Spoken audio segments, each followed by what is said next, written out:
Hi, this is Josh Clark with tips for promoting events successfully. First, though, why should we promote an event in the first place? Well, let me ask you, would you rather work smarter or harder? I think we'd all agree we want to work smarter, right? And since we only have so many hours in a day, and we only have so many hours to invest in our business, don't we want to leverage those hours for maximum return? Of course, right? Well, from my experience, events are one of the best ways to do that. Let's imagine an event is 1 hour. Let's say you get 10 people to that event. Now you just got 10 hours worth of training, educating, whatever the case may be, in 1 hour. Is that worth a couple hours promoting the event? Of course. Not only did you leverage the time, but you also were able to leverage somebody else's talent and expertise. You may have already shared the NeoLife story with them, but then they hear somebody else say it, someone else's story, and it clicks. Okay, so how do we promote events? Tip number 1. Invite early. Too often we wait to the last minute to promote an event, and then we find they already have commitments and their schedule is full. So start early. Now, with that said, I also would say continue promoting to the last minute.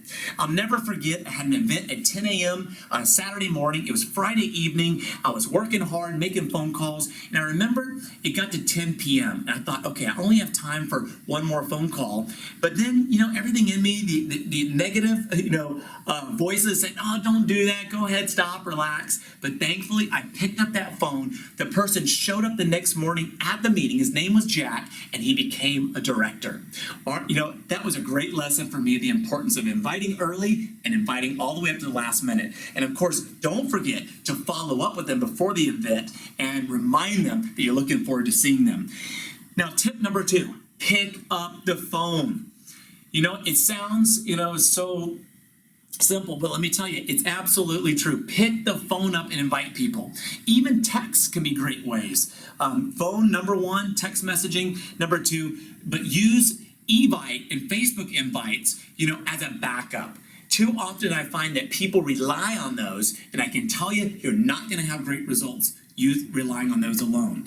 Tip number 3, this is critical. Be excited. Be genuinely enthusiastic about the event. And first, of course, make sure you're committed to being there regardless of who in your team is there. Now, when you're genuinely excited about it, you'll find that it's 80% how you say it and only 20% what you say. So show some enthusiasm as you're talking up this event and the incredible opportunity you have for the world-renowned scientist that's coming to town, the executive, the distributor that's going to be there, the stories, whatever it is, build it up. Okay, and then tip number 4. Now, this is critical toward leveraging your time and getting maximum results.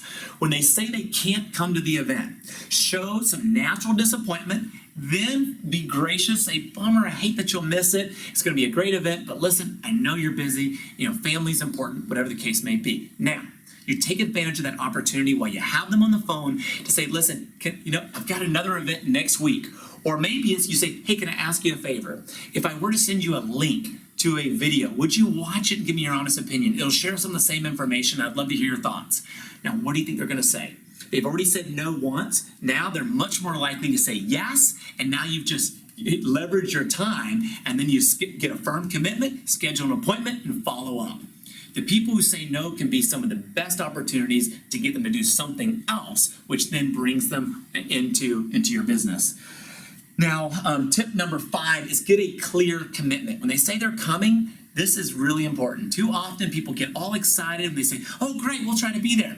That doesn't mean they're coming. You've got to get them to put it on their calendar, let them know you have limited seating, let them know, listen, I need to know ahead of time whether or not you'll be there. If something comes up, please let me know far in advance. So again, put some urgency, some importance on this and get that clear commitment. And then tip number 6, teamwork.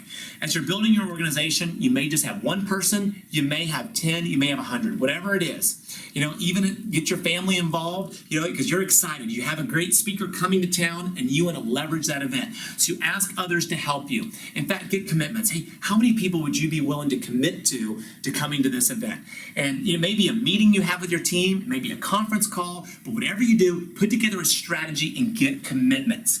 And then tip number 7, if you can, make a ticket for the event. Assign tickets, give them tickets. And that way, when you're inviting somebody, you can say, hey, listen, I got a ticket for you, or I bought a ticket, or I've saved a ticket for you. I'd love for you to come to this event with me.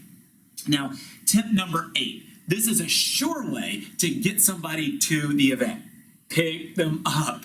So you can say, hey, listen, I'd love to ride to the event with you. We can grab coffee, go out to lunch, whatever it may be. But pick at least one person, if not more, up, and you'll know they'll be with you. Now, tip number 9, good old-fashioned work.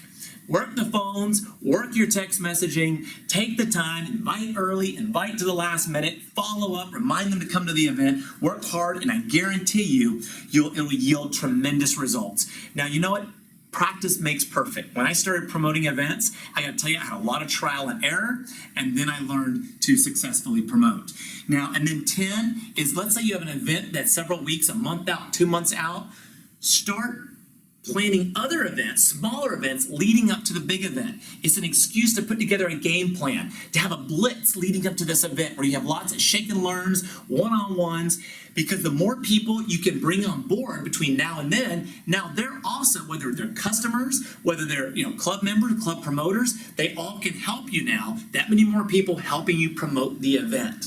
And also, I find it's easier to get them to a small event, maybe at your home, a one-on-one, then once they see the value, then they want to come to that bigger event and hear the bigger picture, the bigger story. So there you go. There's the tips for promoting successful events. Now let's get out there and get to work. And I look forward to hearing the great stories of the results as you see the energy, the excitement, enthusiasm of a well-attended event. God bless.